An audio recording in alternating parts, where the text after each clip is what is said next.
আপনারা হুনাইনের যুদ্ধের কথা নিশ্চয়ই শুনেছেন। কত হিজরিতে হয়েছিল?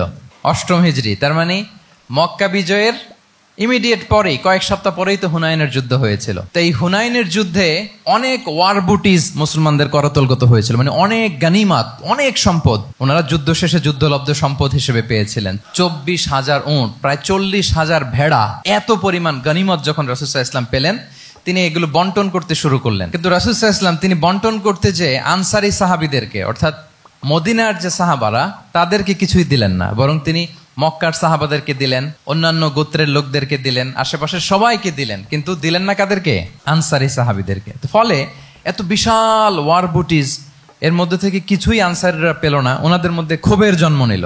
ক্ষোভ থেকে ওনারা সমালোচনা করতে আরম্ভ করলেন আল্লাহ রাসূল সাল্লাল্লাহু আলাইহি ওয়াসাল্লামের, এবং সমালোচনা করতে করতে এটা এমন পর্যায়ে চলে গেল, এক পর্যায়ে তারা বলতে আরম্ভ করলো যে আমরা ওনার জন্য জান দিলাম, জীবন দিলাম, আজকে উনি এত সম্পদ পেয়ে সব নিজ এলাকার লোকদের মাঝে বন্টন করে দিল, এটা কি ঠিক করলো উনি? আল্লাহর নবীকে ক্ষমা করুক। মানে কেমন যেন রাসূল একটা ভুল করে ফেলছেন, রাসূল সাল্লাল্লাহু আলাইহি ওয়াসাল্লাম ওনাদেরকে দিতে বাধ্য ছিলেন, এটা যেহেতু দেন নাই, আল্লাহ তার রাসূলকে ক্ষমা করুক, এরকম একটা কথা তারা বলে ফেললেন। এটা তো অনেক বড় কথা।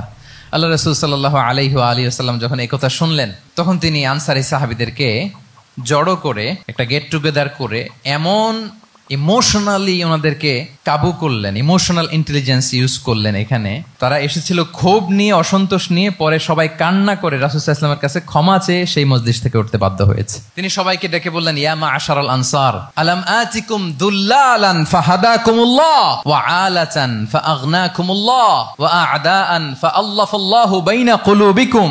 চমৎকার চমৎকার এক্সপ্রেশন, যে ওহে আনসাররা, আমি কি তোমাদেরকে পথভ্রষ্ট পাইনি, পথহারা পাইনি? আমার ওসিলায় তোমরা হেদায়েতের দেখা পেয়েছো। আমি কি তোমাদেরকে নিঃস্ব পাইনি? আমার ওসিলায় তোমরা সমৃদ্ধ হয়েছো, সম্পদশালী হয়েছো। আমি কি তোমাদেরকে যুদ্ধরত অবস্থায় পাইনি? আউস খাজরাজ তোমরা তো ফাইট করতেছিলে ইচ আদার। আমি যে তোমাদের মধ্যে সম্প্রীতি আর ভালোবাসার মেলবন্ধনে তোমাদেরকে একত্রিত করে দিলাম। আওয়াজাতুম ফি আনফুসিকুম ফি লুআআতিম মিনাদ দুনিয়া। আর দুনিয়ার সামান্য কিছু জিনিসের কারণে তোমরা মনে কষ্ট পাচ্ছ, যেটা দিয়ে আমি কিছু মুসলিমদের হৃদয়কে আকৃষ্ট করছিলাম। তা আল্লাফতু বিহা কওমান লিউসলিমু ওয়া আকালতুকুম ইলা ইসলামিকুম। আমি কিছু মুসলিমদেরকে এগুলো দিয়ে তাদের হৃদয়টাকে ইসলামের প্রতি আরো অ্যাট্রাক্টেড করতেছিলাম, আর তোমাদেরকে তোমাদের ইসলামের উপরই আমি ছেড়ে দিয়েছি। আমি জানি আমার আনসাররা, তাদের হৃদয়ে যে ইসলাম আছে এটাই তাদের জন্য যথেষ্ট। আমা তারদাউনা আইয়াযহাবান নাসু বিশ-শাতি ওয়াল বাঈর وَتَرْجِعُونَ بِرَسُولِ اللَّهِ فِي رِحَالِكُمْ. Won't you be happy that people go back to their country with sheep and camel, and you go back to your country